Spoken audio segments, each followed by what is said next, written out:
So sometimes I just get these random thoughts and it kind of just makes me go off in a tangent in my head. So I'm gonna let y'all into my world a little bit, right? So I was thinking about dating and the state of relationships, not just in the black community, but just like in the West as a whole, right?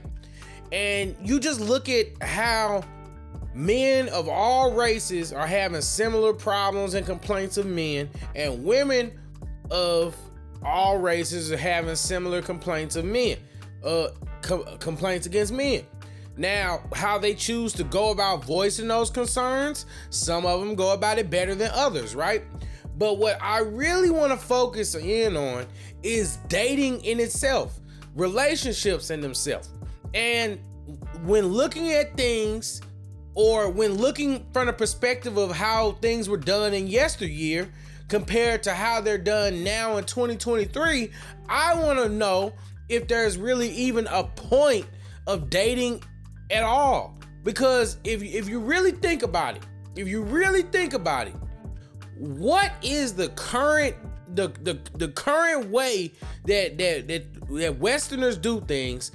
How is that really benefiting everybody when everybody's miserable? Everybody's having a mental illness. There are people that aren't miserable. There are people that are doing it. But for the people that aren't, we're dealing with gender wars. We're dealing with just simple things that just make everything way more complicated than it has to be. And especially because I'm a guy, so from my perspective, I've been thinking lately for at least the past year that honestly, dating in itself, the very nature of dating, modern relationships, maybe it's just flawed altogether. It's just flawed altogether. I remember that there's a clip that always goes around by Kevin Samuels when he was on his live stream, and he was talking about how relationships are meant to end, right? And you can go watch the clip for yourself.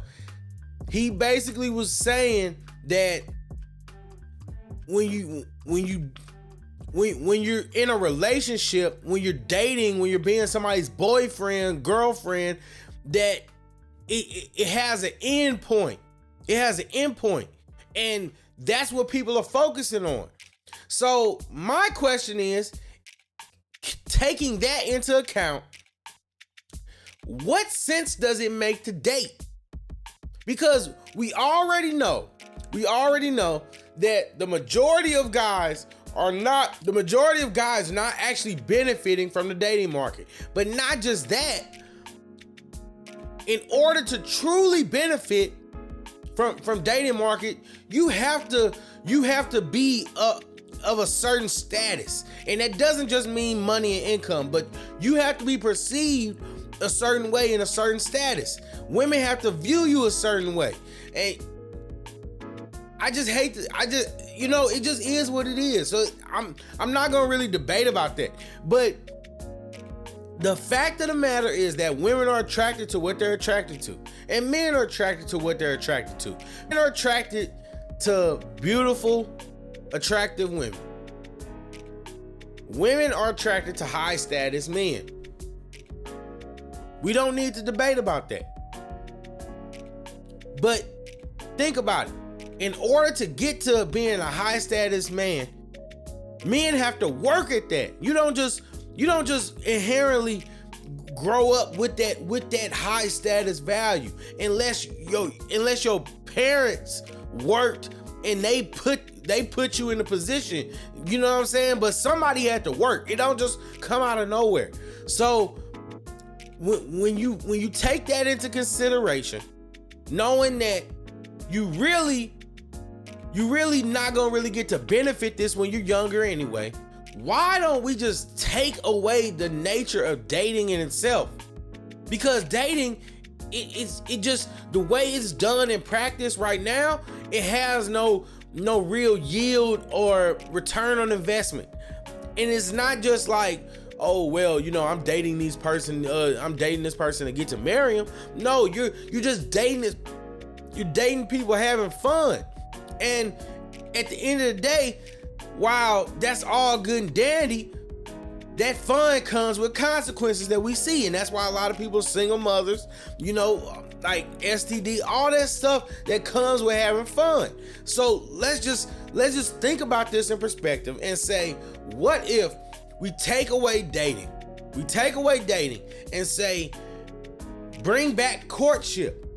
People that are actually serious about relationships, let's really focus on courtship. And I hate to say it, but when you look at things like the way they used to do back in the olden days, there were arranged marriages. You actually had to go ask for a woman's father's hand, for his daughter's hand in marriage.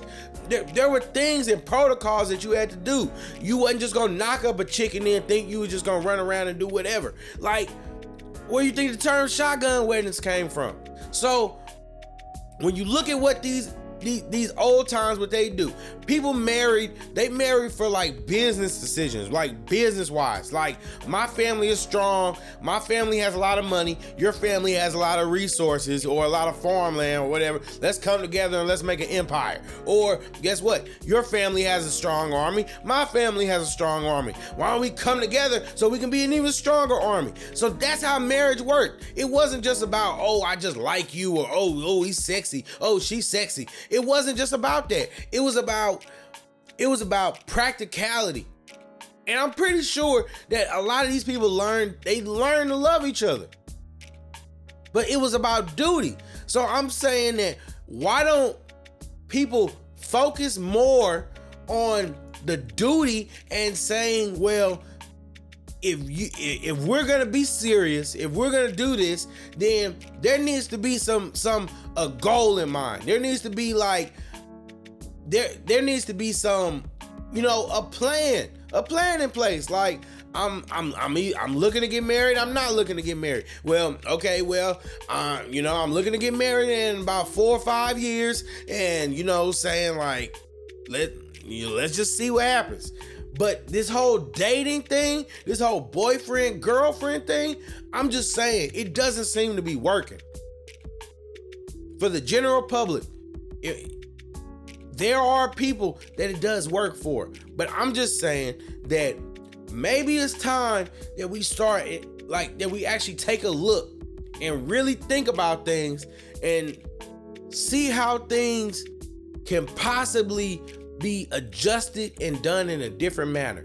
Because if we're being honest, we all know the saying, the definition of insanity is doing the same thing and expecting different results.